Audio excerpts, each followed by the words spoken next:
No, when I'm in bed, I listen to like sad, whiny white guys, and I listen to Phoebe Bridgers, and I'm in like fucking fetal position, crying to Punisher. But when I'm in my car, I'm like, I'm outside in the AMG. I'm like, yes, sir.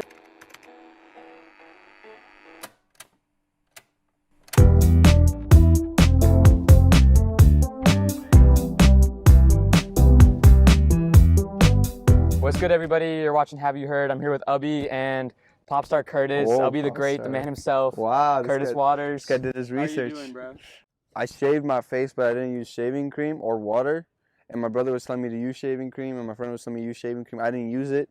I did it really fast, and I'm bleeding, so I'm wearing a turtleneck, and I'm itching. So this whole time we're talking, I'm in pain. Just letting y'all know. But we can continue with the interview. Well, thanks for coming out despite the war wounds. But I want to talk about the single. I know you get pretty nervous when you drop songs, and then this one is definitely different than like the pity party, the serious, the like introspective Curtis. So it's been out for a couple of days. So like, how are you feeling now? It's good. When I made it, I was like, oh, this is really catchy, but it's like, it's pretty silly. You know, it's like so like, I don't know. It's like kind of corny, you know, but it's fun. Like it's supposed to be like that. So I liked it, but I was like really hesitant to release it. But then, like, I played it for my manager. My manager loved it. You know, my girlfriend absolutely loved it. But my brother was like, "Oh no, don't release it." Well, so it was like a lot of internal battle. But then at the end of the day, I kept listening to it over and over and over. I was like worried. I was like, man, what if everyone thinks I'm like sold out if I drop this? You know what I mean? Yeah. I was like, no, man, music is fun. It should be fun. And if you enjoy it, you gotta drop it. You know? And like, you know, I'm surprised. Like everyone's fucking with it. No one's messaged me and be like, bro, how dare you not make an introspective song, you know? Yeah, which is cool. I got you. So who do you, I guess, turn to when you have like a song you're unconfident about to be like, because you said your brother didn't like it, but your manager did. Like, do you have like a core group, a couple people that are? Yeah, I do, but it also depends on demographic, right? Like I'll play it for my mom, and if my mom doesn't like it, but my best friend Jovi likes it, I'm like, oh, okay, this is a cool song, but it's not like a mass appealing song. Gotcha. But if my girlfriend and my mom love it, but my friend Jovi doesn't like it, I'm like, okay, this is a mass appealing song, but the pretentious dickheads are not gonna like this one. So I'm always like, because I am both though, you know what I mean? Right. I'm like as much of a fucking pretentious asshole as I am like a normie like Drake fan. You know what I mean? I was gonna say in that Zane Lowe interview, you shouted out Drake and Ericdoa. So those are like, that's the biggest pop star in the world, and then like hyper pop, very like. No, but it's like the same to me. I don't know. It's just music. You know what I mean? Like I'm trying to let myself know that it's like everything has its place, you know, and everything like everything's good. You just got to be in the mood for it, you know. I got you. I wanted to talk about like since Stunnin, the song blew up last May. It's been like 8 months. Like, how much has your life changed since then? You know, I thought it didn't change because you get so used to it. But now that I think about it, like life's completely different, bro. Like 8 months ago, I don't know. Did it come out 8 months ago? Yeah, something. I don't know how numbers work. Okay, so 8 months ago, I was in college. I was worried as fuck about like paying off student debt. I was like literally stressed out. I was like, oh my God, is music never gonna work out? What if am I gonna get a record deal? I was like super worried, super stressed out. Like, do I have to be like going to IT and shit? I had never been to LA, New York, all that shit. Didn't have a girlfriend. Little ass dick, tiny dick, no balls. Got castrated when I was a kid. No balls. Okay. Yeah, you know what I'm saying. But you know, like not to flex, but now I'm in a place where like, you know, I just wake up and like I do what I want. Like I make music, I go eat a burger, I watch Jersey Shore. I don't worry about I just make music. I go to LA, I go to New York, I do like fashion shows, hang out with my girlfriend. My mom's proud of me. Yeah. Got a dick, got balls. You got balls now? Got like fucking 4. Got them extra. I wanted to talk about like the parent dynamic because on Pity Party and the last interview we did, like that was a big thing, like shame of the family, stuff like that. Has that changed? Dude, like, are they way more appreciative of it now? Dude, I'm like the pride of the family right now. Everyone calls my mom. It's like, oh, we saw your son on TV, and everyone's like, yeah. So it's totally changed. You know, everyone's very, very proud of me. It's just cool, man. Like all the shit that I said, I always knew we would work out. It worked out, you know, and it's working out, and I'm doing good. Just keeping up with it, you know, just keep at it. But no, they understand now. it was worth it. You know, So it's now hard. It's hard for a few years, but then once you do it, it's like The it's done. hindsight's 2020. Yeah. Man, that's nice. That's good to hear because it's definitely a very like lot of emotional takes on Pity Party. So Dude, I'm so glad I made that album though, because you can hear it and be like, wow, like this is all so genuine. You know? It was definitely you at a like specific moment. Like if I just waited a few months to release the album, it would have been a totally different album. You know, like I'm glad I was like done with the album. It's a piece of time, and now I'm like I'm in a different part of my life like already, right? So it's like okay, obviously the music's gonna be different now. Right. got you. I saw like talking about changes, like you definitely have access to a lot more things and like resources. You've been to LA, you drive a Tesla now. Like what are some of the other like unexpected or like major things that have happened to you since then that like if you told Curtis this time last year, he wouldn't have believed you? Doing these like super high budget videos where you have like fucking so many people on set and like having a real ass space shoot and like I don't know, it's just so crazy, you know? Like you see the videos, it's just like high budget, it's like all these things I dreamed about. But the thing is, like, it doesn't feel crazy to me right now because I'm living in it. You know what I mean? Right. Like, you know, I was scared to get my driver's license last year. My mom would have to like pick me up and drop me off at my friend's house. Now I'm like driving a Tesla. I'm like, oh, you know. So it's like, and I don't realize it's crazy until someone asks me. I'm like, oh yeah, that is cool. Like I don't know, like just giving my friends money for no reason. Like my friend's like sad. I'm like, oh man. What's your cash app? Oh my god. Like, just like I don't know, just being in a position where like you can go out and like get everyone food and like just treat everyone really good. It's a good feeling. Yeah. That is awesome.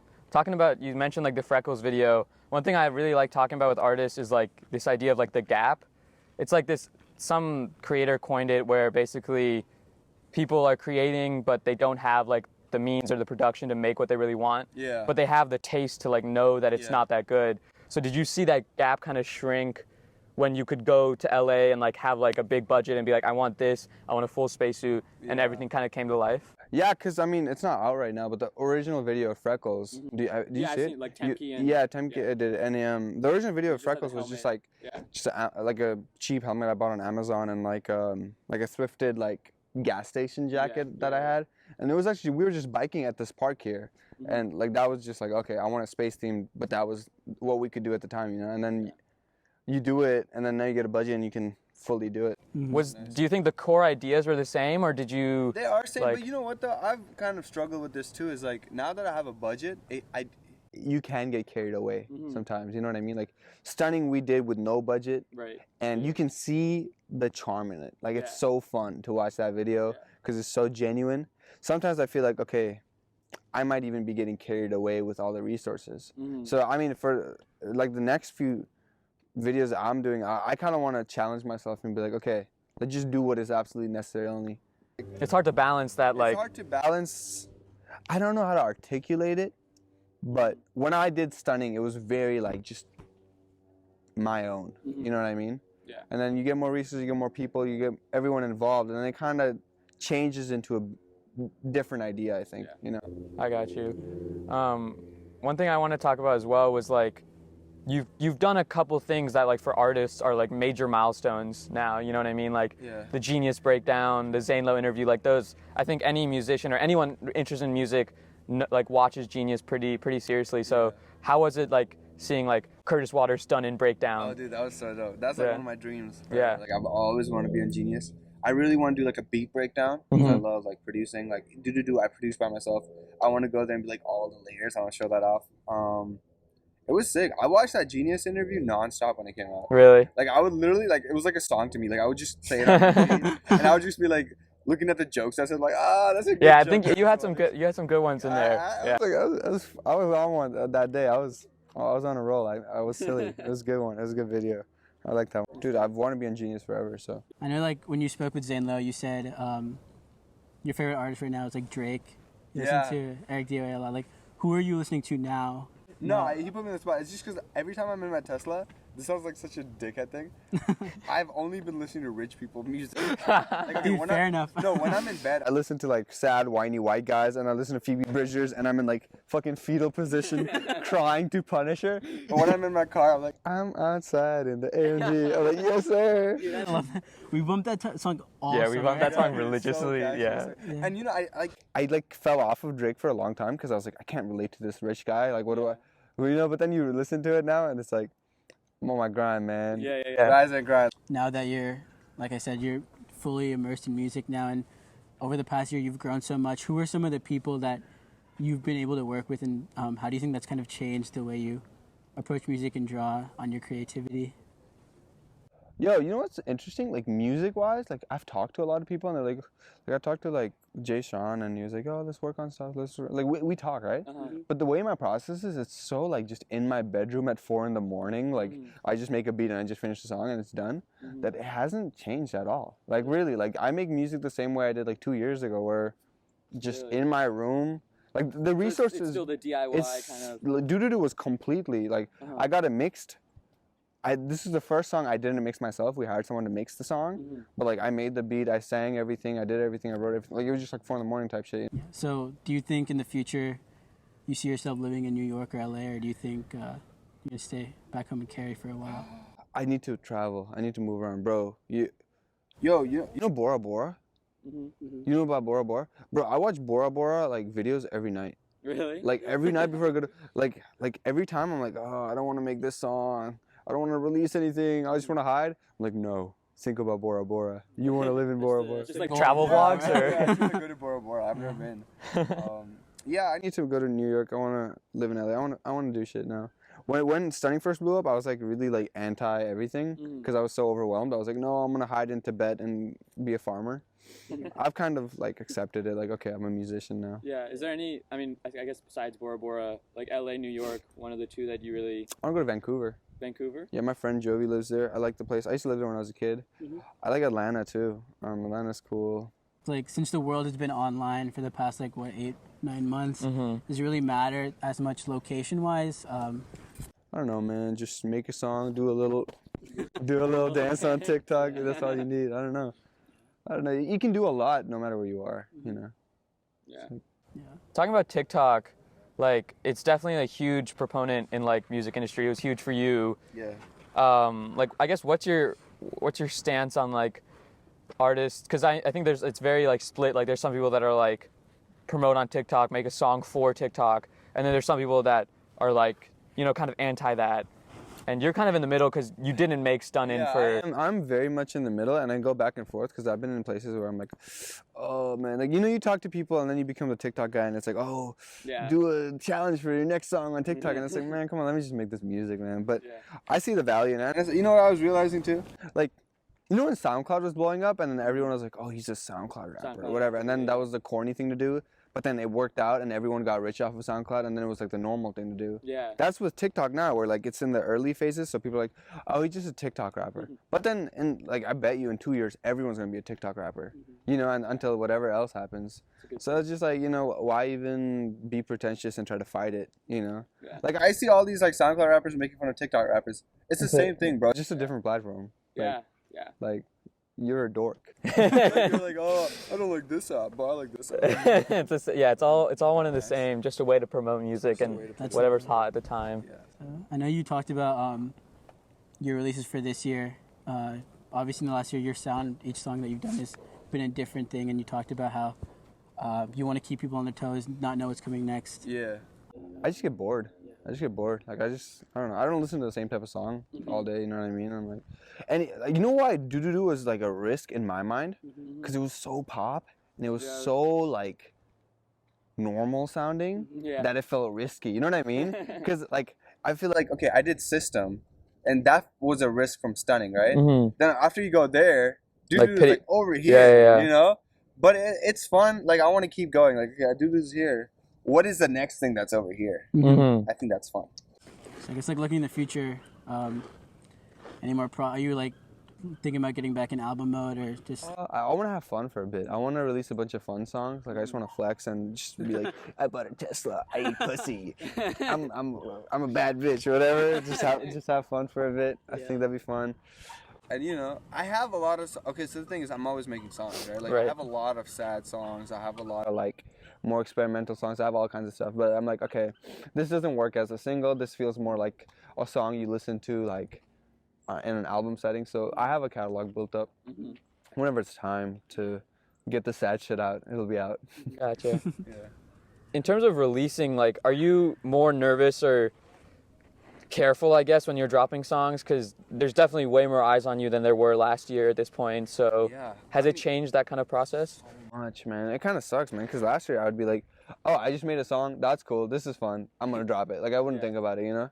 Now it's like, oh, you got to do this, you got to do this, you got to promote it, you got to do this, you got to do that.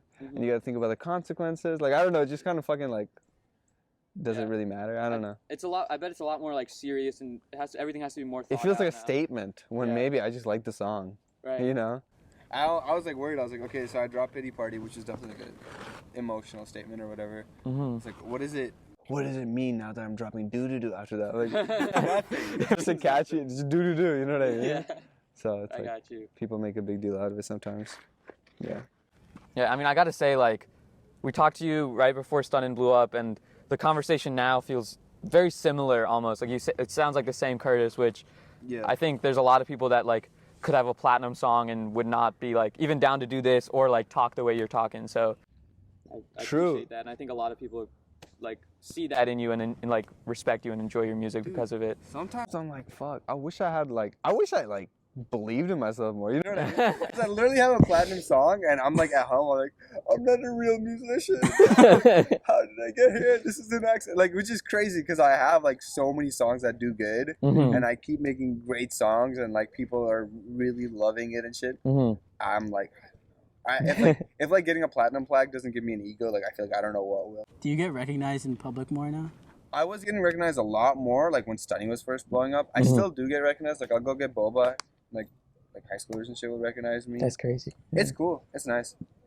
Yo, one time, this is just a random story. Yeah. I was walking outside and this girl saw me, right? And she took a picture of me and I think she put me on a Snapchat or something.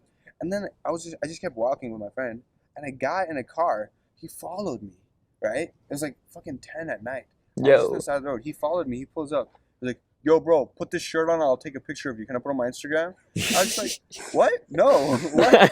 He doesn't even say hi or anything. He's like, yo, put this shirt on. I need to put it on Instagram. I'm like, what the fuck? So that happens sometimes.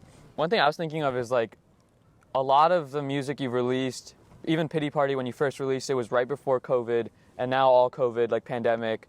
So you haven't really been able to perform anything. No. So what songs from the catalog are you really excited to like do in front of fans and do live?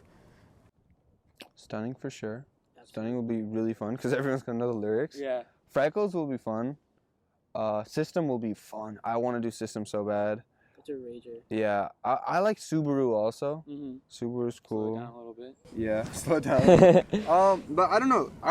What I'm thinking right now is like, we're not done from COVID yet, right? Yeah, we got a little bit of time. The next 4 songs I want to do is like, I want it to be for live shows and stuff, like just really fun, upbeat stuff.